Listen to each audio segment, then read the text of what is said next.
প্রিয় দর্শক, আপনারা সকলেই জানেন যে প্রাথমিকের শিক্ষক নিয়োগের ক্ষেত্রে নানান ধরনের কিন্তু মামলা হয়েছে। প্রাথমিকের শিক্ষক নিয়োগে এবার ভুয়ো ইন্টারভিউ, সেখান থেকে প্রায় 15 কোটি টাকা লেনদেন হয়েছে, এমনটাই কিন্তু দাবি করছে সিবিআই এর সূত্রে দাবি। তাপস মণ্ডলের বয়ানে জানা গিয়েছে, কুন্তল ঘোষ হাজার খানেক অযোগ্য প্রার্থীর কাছ থেকে প্রাথমিক শিক্ষকের চাকরির প্রতিশ্রুতি দিয়ে 2 থেকে 3 লক্ষ টাকা করে অগ্রিম নিয়েছিল। প্রাথমিক শিক্ষক নিয়োগ দুর্নীতিতে বাঁকা পথে আসা প্রার্থীদের চাকরির প্রতিশ্রুতি দিয়ে তাদের কাছ থেকে অগ্রিম টাকা নিয়ে ভুয়ো ইন্টারভিউয়ের ব্যবস্থা হয়েছিল বলে দাবি করছেন সিবিআই এর তদন্তকারীদের একাংশ।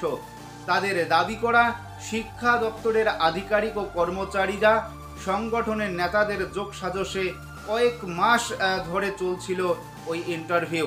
এক তদন্তকারী অফিসার জানান, সম্প্রতি উঠে আসা ইন্টারভিউয়ের প্রার্থীদের নামের তালিকা মামলার পরবর্তী শুনানিতে আদালতে পেশ করার সম্ভাবনা রয়েছে।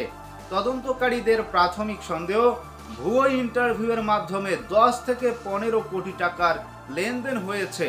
তদন্তকারীরা গত সপ্তাহের বুধবার, বৃহস্পতিবার ও শুক্রবার বিকাশ ভবনের একটি ঘর থেকে প্রচুর পরিমাণে গুরুত্বপূর্ণ নথি উদ্ধার করেন। সিবিআই এর এক কর্তার কথায় 2022 সালে ওই ঘরটি সিল করে দেওয়া হয়েছিল।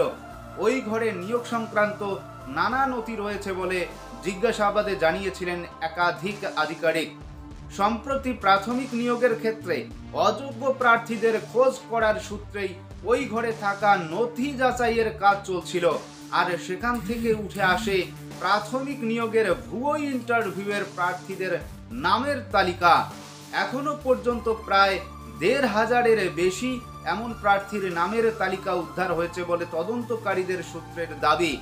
তবে সিবিআই এর পক্ষ থেকে আরও বলা হয়েছে, তারা তদন্ত এখনো পর্যন্ত চালাচ্ছে। ওই তদন্তকারীদের সূত্রে এও দাবি করা হয়েছে, প্রাথমিকে নিয়োগ দুর্নীতির মামলায় জেল হেফাজতে থাকা তাপস মণ্ডল ও শাসক দলের প্রাক্তন যুব নেতা কুন্তল ঘোষের কাছ থেকে ভুয়ো ইন্টারভিউয়ের সূত্র পাওয়া গিয়েছিল। তাপস ও কুন্তল প্রাথমিকে নিয়োগ দুর্নীতির মামলায় জেল হেফাজতে থাকা প্রাথমিক শিক্ষা পর্ষদের অপসারিত সভাপতি মানিক ভট্টাচার্যের ঘনিষ্ঠ বলে জানা গিয়েছে। সুতরাং এই মুহূর্তে সবথেকে একটা বড় বিষয় যে প্রাথমিকের ইন্টারভিউয়ের ক্ষেত্রে 10 থেকে 15 কোটি টাকার হদিশ পেল সিবিআই।